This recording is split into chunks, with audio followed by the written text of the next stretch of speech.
So I'm down here in the garage cleaning up. Got a lot of work stuff on my brain, a lot of truck stuff on my brain. And poor Joe's been down here working on this crank.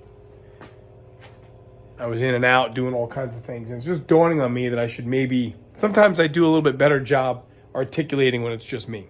And I'm realizing that now. Joe is of no kind of distraction, but there's always the added stimuli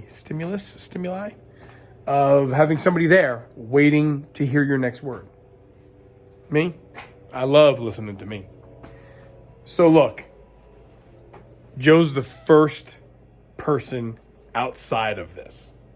Joe is the closest person not immediately on this stuff all the time.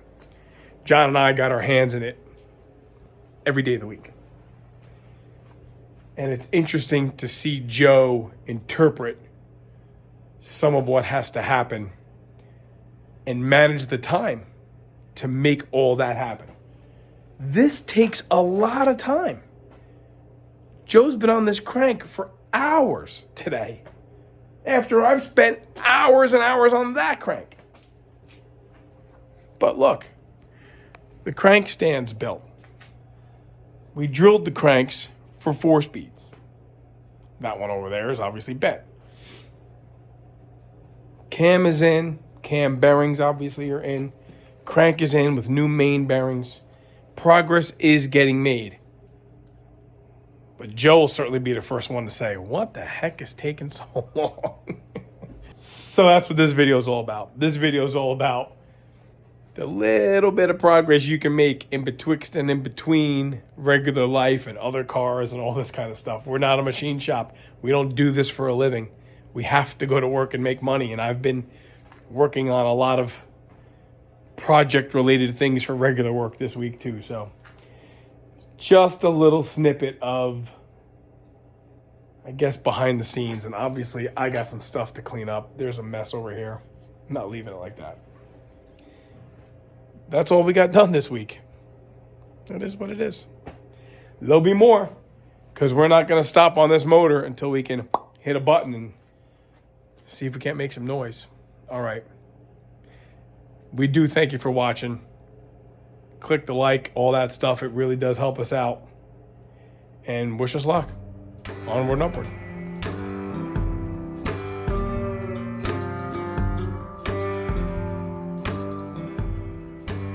What we got done today was a final clean of the innards of the block.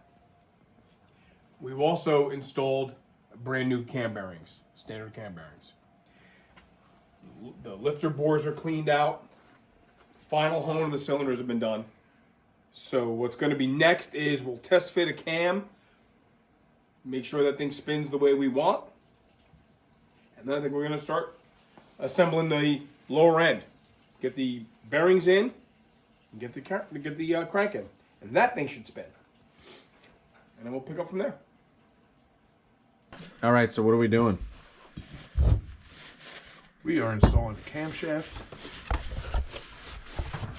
We're gonna reuse the cam because we're gonna reuse so many other parts. Cam bearings are in, and because we don't want to proceed until we know that every little thing we've done is magic. We're going to lube up that cam that we're going to reuse and very gingerly slide it all the way down into that block. It's going to spin just fine. And yes, all the lifters were numbered, how they came out, so that in theory they'll correspond with the original lobes. In theory. Yeah, in theory. We don't need these cam bearings anymore. We've already gone down the road, so we can throw things away as we go. It really is jelly. It is. It's like Smuckers. Yeah, that's a real disgusting mess right there. This is a zoom in. hey, nice to meet you. Okay. Okay.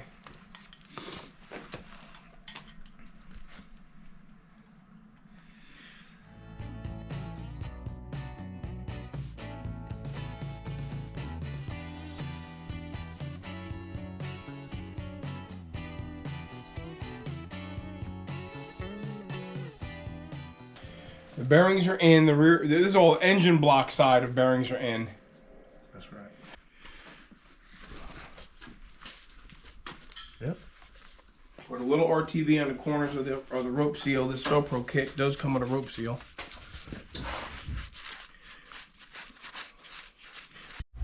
Yeah, Joe knows the torque specs.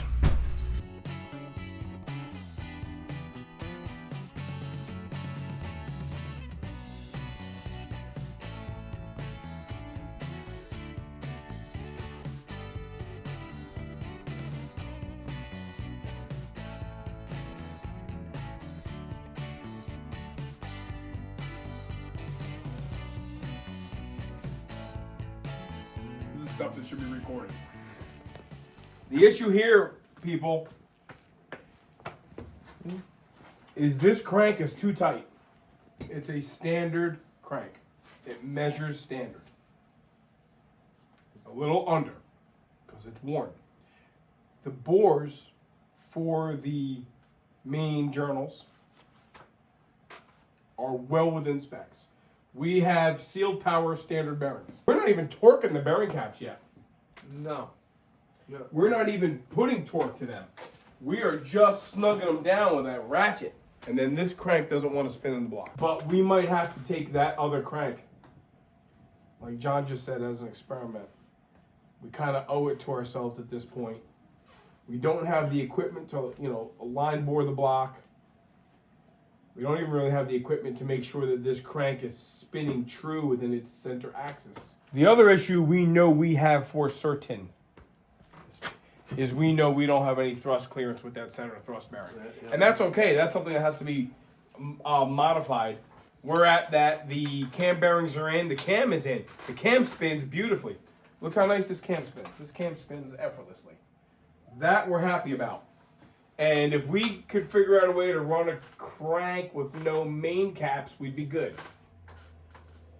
But I don't think zip ties would hold it. So we definitely need to figure out how to cap that crank into that block. Or cap a crank into a block. Yeah. I guess our next project is to polish that other crank. There's a point of impact on this crank. Oh, there, and there. Remember, this crank had a couple busted pistons. Right. And by polishing that crank over there, we know we're going to be less, because that crank is nasty. Right. So that's going to have to get hit with probably a belt sander first. We'll pull out the crank stand station, and maybe Joe will get proficient at crank polishing. Just like buffing it. You have enough stuff laying around, enough time to kill, and enough $500 to burn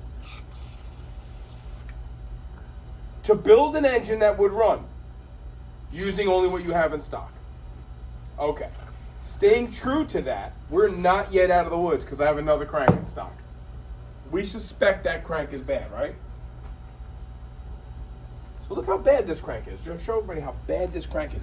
This is the one that came out of that L74. Look at that. That's nasty. That's way worse than the crank that we polished. If we suspect that this crank, which has been drilled also for a 4-speed, we did that one yesterday too, just in case, just because that's what we do. If this crank spins in that block better than the other one, we'll use it. If this crank does not spin better in the block than the other one, we'll use the other one. Either way, we're going to see if we can make a motor run here. No, we're not going to the machine shop. Mike would love to have us bring some stuff to him. He is that guy. He loves helping us out. Doesn't conform to the $500 budget. So let's see. This is 800 now. This is 800. This is a nasty crank. My buddy Yolan stopped by the other day. That's who I got this motor from. And he was telling me how he got it from a guy who said, oh, what a smooth, sweet running engine. Something happened with the timing chain. Okay. That's the one that we're building. Something happened with the timing chain is the story. There's one pass with 800.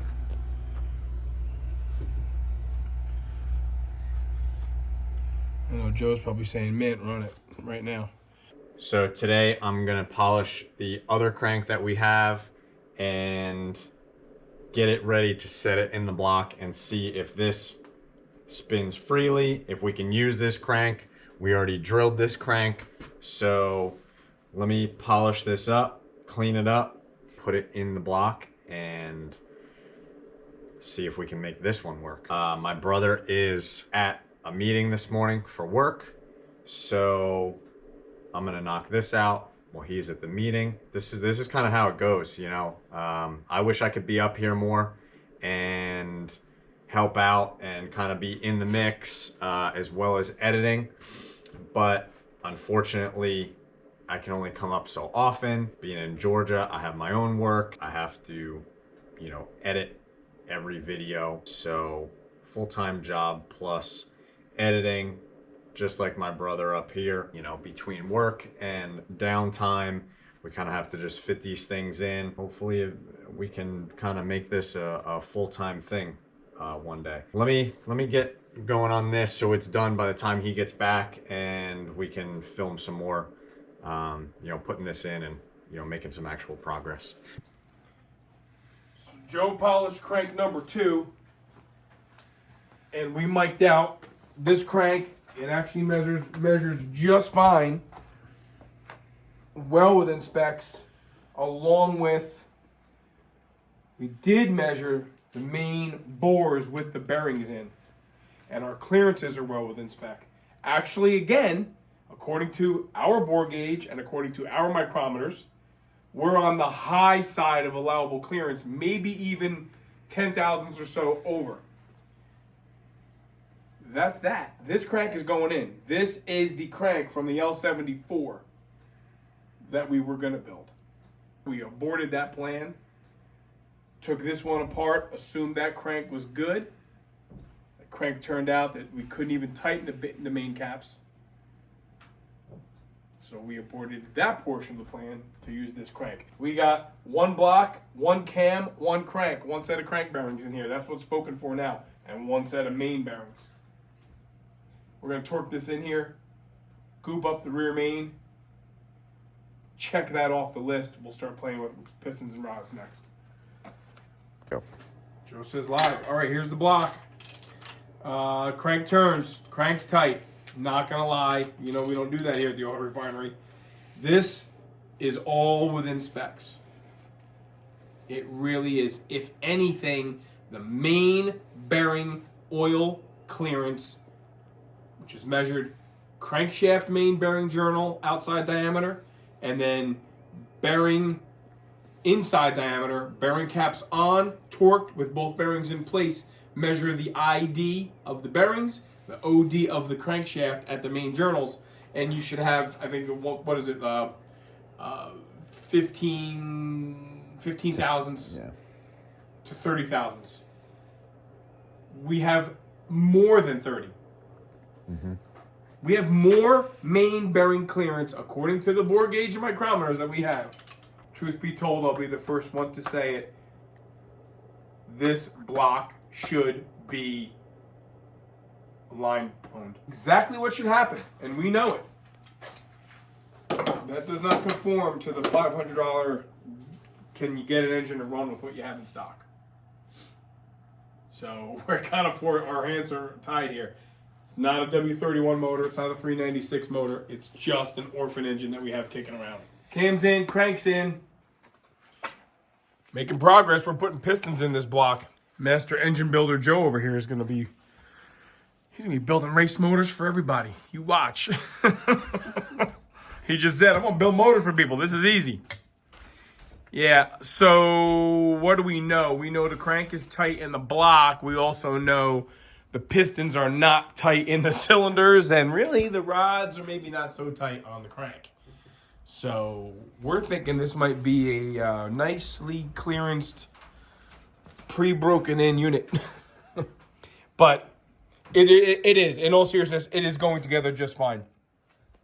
We're clocking the oil rings nice and neat, and we're clocking the top 2 rings, 3 o'clock and 9 o'clock, and we'll just have it that way. What do you need? it. We're ready to go in. All right, fire it up.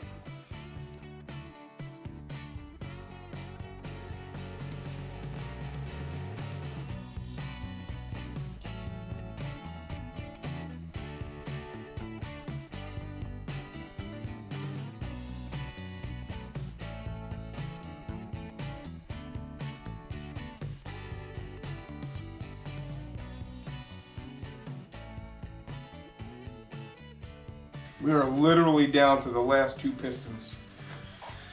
Figured we'd bring you folks along for the infamous lucky number 6. This is the one that was giving us the hard time. This is the one that could not get the rings off of it.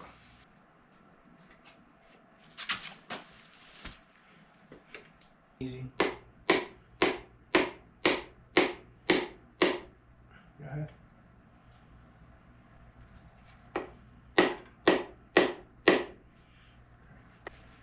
Yep.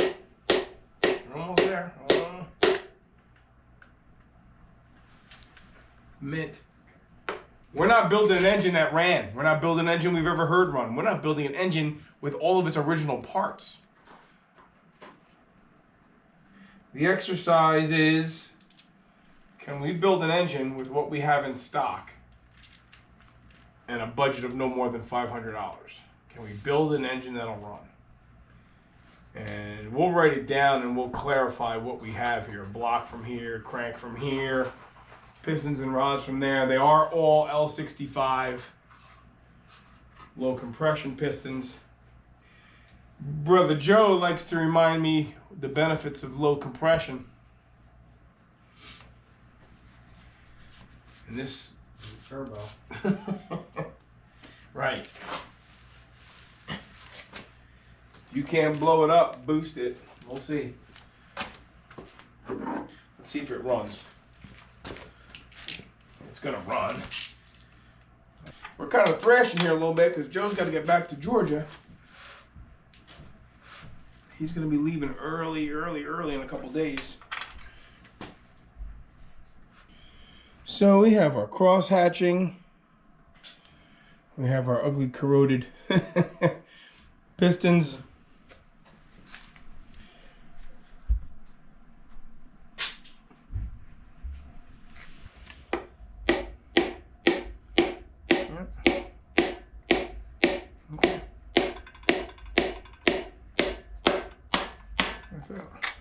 That is a loose piston.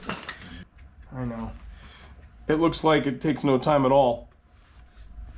We have a ton of hours cleaning pistons, cleaning piston grooves, swapping rods around.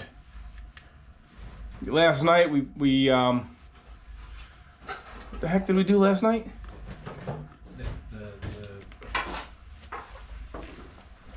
Last night we did all the rings. We put all the rings on the pistons.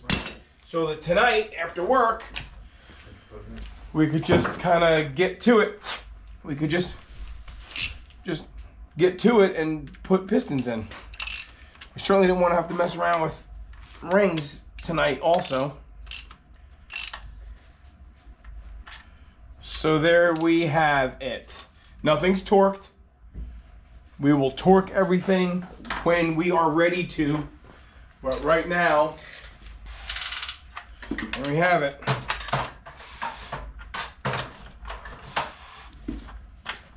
There you go, brother. There's a, and then we'll do this.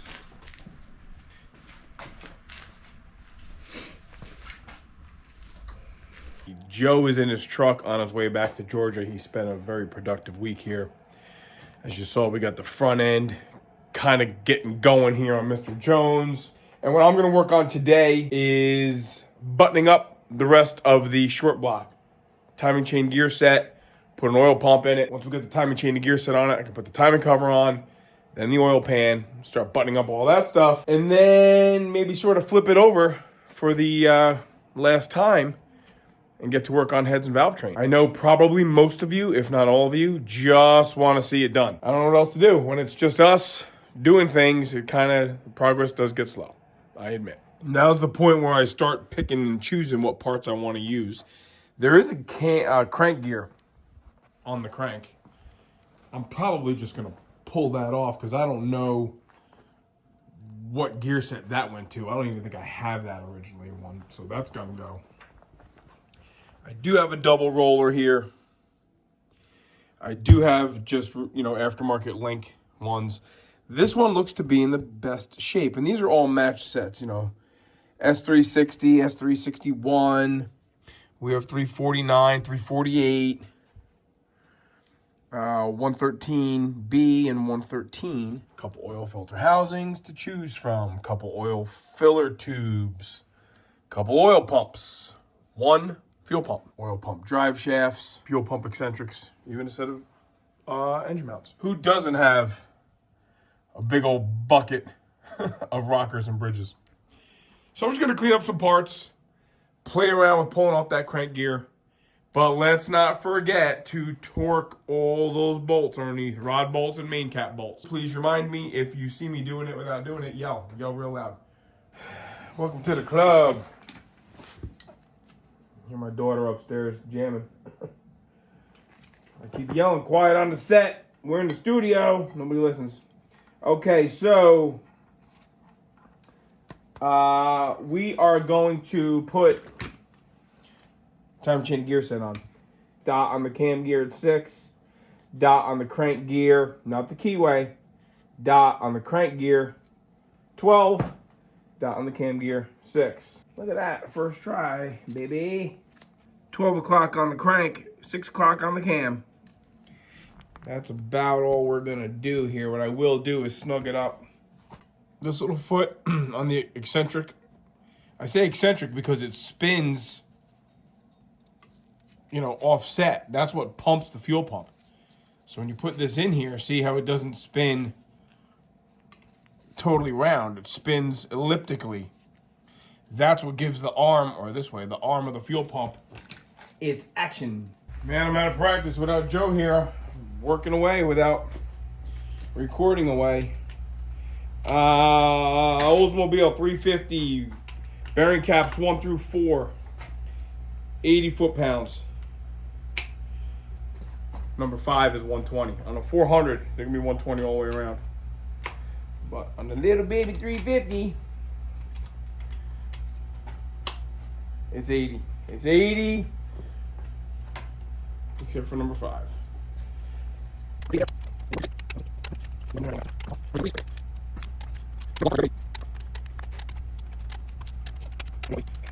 so now we gotta take this baby up to the 120 line.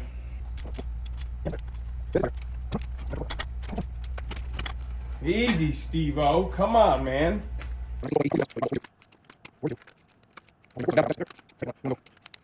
So what I do is I do the ones that you can reach nice and easily, which is basically the 2nd and the 4th bays here. And then we'll spin the motor over. Okay, so in the constant pursuit of perfection with the $500 in-stock build, torquing things to specs, we had a problem with this thing turning over really, really, really tight. And we swapped the crank. Much, much better. So much better to the point we were going to leave it and say, run it. So this morning I'm actually torquing with the torque wrench, the mains and the rods, which you may have just seen. And when I crank that main down, it just changes things. Loosen the main, the crank spins fine. Way better than the other crank did. Take it back apart. I do my thing. I make sure that I missed something in here. And then I say to myself, we haven't tried the rear main cap that lived with that crank. So let me go back into that pile. Went back into the pile, dug out the rear main cap out of the original project engine, which was the L74 that's just so stuck. It actually had a bearing in it. bearing not so terrible. So I bolt the cap after cleaning it for 45 minutes. I bolt the cap out of that other L74 that ran with the crank that's in this L65 now. You following me? With the bearing that was in that other cap, crank spins fine. I actually called Joe and I say, something's wrong with that cap. Or that bearing's oversized. I start thinking it out again. I said, well, we got to narrow this down even more. So I take the cap back off. I take out the used bearing.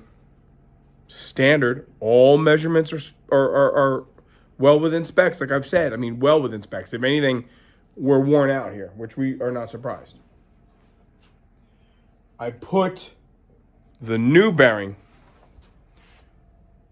in the cap out of the L74 that ran with that crank. Spins fine.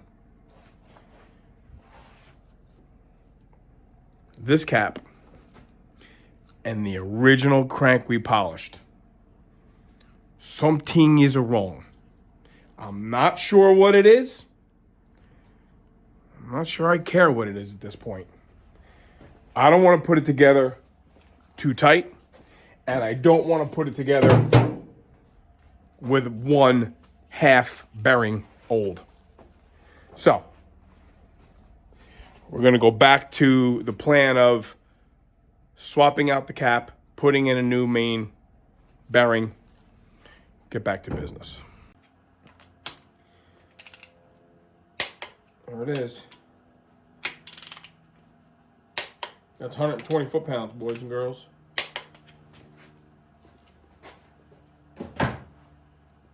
Now, for the moment we've all been waiting for.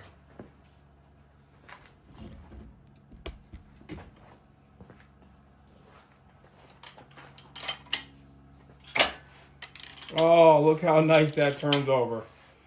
Look how nice that turns over. Let me tell you what, parts selection gets very, very simple when 50% of what you have is no friggin' good. This oil pump does not spin. Can you imagine if Steve-O put this in the motor without spinning it? Only didn't find out it wouldn't spin. I just had to see why this oil pump was not turning. So I just took the cover off, the lower cover off the pump. Yucky poo, look at that. Rust and nonsense in there. I think I'm gonna pull the cover off the pump that I'm gonna use just to make sure, you know, we don't have a squirrel in there or something. So, you know, I put PB Blaster down there. Why I'm not doing that. I'm never gonna use that oil pump. That's gonna go in the garbage. Matter of fact, that's going in the garbage. Let's put it over here with garbage engine parts right now. Right there. Put it with that engine that needs all kinds of work. Look, this experiment is really starting to push it. Thinking I have 2 engines to build. One block was ready to be used. One of the 2 cranks was ready to be used. One of the 2 cams was ready to be used. Only one set of pistons that I could make in all my arsenal of stuff. Only 8 pistons were ready to be used. Evidently, I have 1 rear main cap that I can use. I do have a couple timing chain and gear sets. That's cool. I do have a couple oil filter housings. Cool. But we're definitely right at that line. We get to a point. I mean, we'll break the rules and we'll break the $500 barrier if we have to. But we are literally cutting half of our inventory right off the list because it's just no good. We're getting down to building it really with the only parts we can. Cool. It's kind of what I was trying to get to here. Maybe you have enough parts in stock to build a motor. Maybe the parts you have in stock are just friggin' junk. Mint. Looks mint in there. Good, because it comes with a new gasket, so we're going to use it. And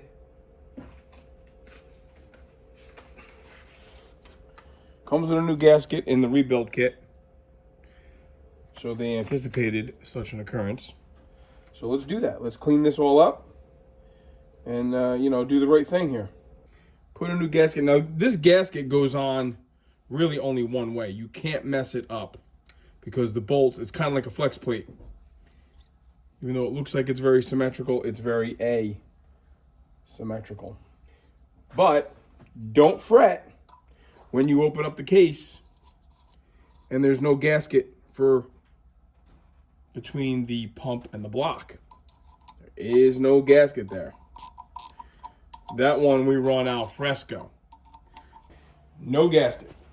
You got a long bolt, you got a short bolt, and there's 2 alignment pins on the block that keep things, you guessed it, aligned. So the short bolt, you know, don't overthink it. The short bolt goes in the short little standoff there, and the long bolt goes there. Time to put the timing cover on. I'm going to show you guys what's got to happen on an Oldsmobile for those who don't know. So what I was saying is how on an Oldsmobile, the timing cover is not separate from the water pump base, basically. The timing cover is, in fact, the water pump base. On a Chevrolet motor, the water pump straddles the timing cover and just has 4 bolts, and the timing cover is independent. Oldsmobile thought better. They did it this way. Kind of makes it difficult to do a water pump or a timing chain and gear set, more importantly. Imagine if you had the oil pump right here. You'd have to kind of snake this on and over without having to drop the oil pan. It's a thing, but we've all done it. So let's put this lower timing cover / oil pan gasket on. And then we're going to basically start hanging this timing cover on there. I did already replace the seal. A little dab, you know, guys, just a little dab. I just find it to be a pretty cheap insurance policy.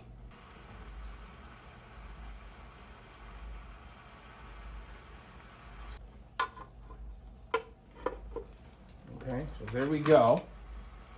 There's a couple bolts here. There's a bracket that goes here. We'll just reuse that bolt.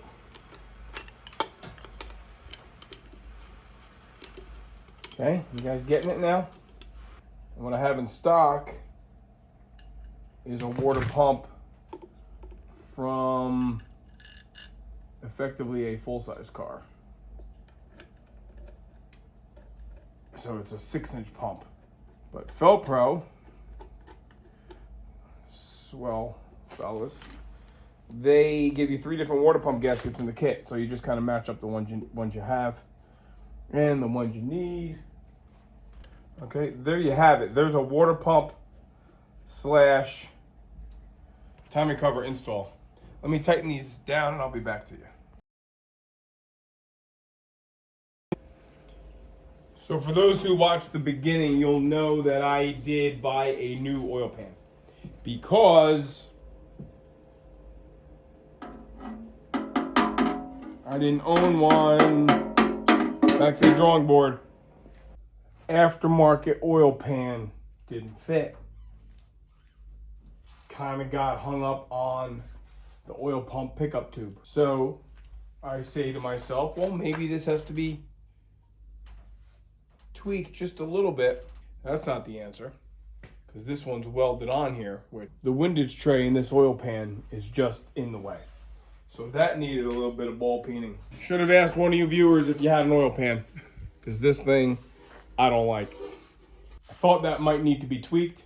I pushed on it a little bit. I cracked the weld. One of the weld slags fell down into piston number 7. I'll dig that out with a magnetized screwdriver that I, of course, cleaned first. Then I re-welded this pickup tube back to the oil pump nice and neatly. Modified the windage tray with my trusty ball peen. Then managed to trip over the cord for the heater and think I blew that up. Look how nice it fits now.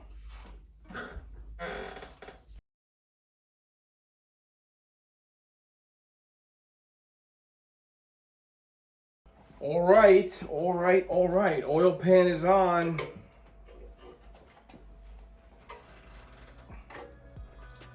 Timing cover. Water pump on.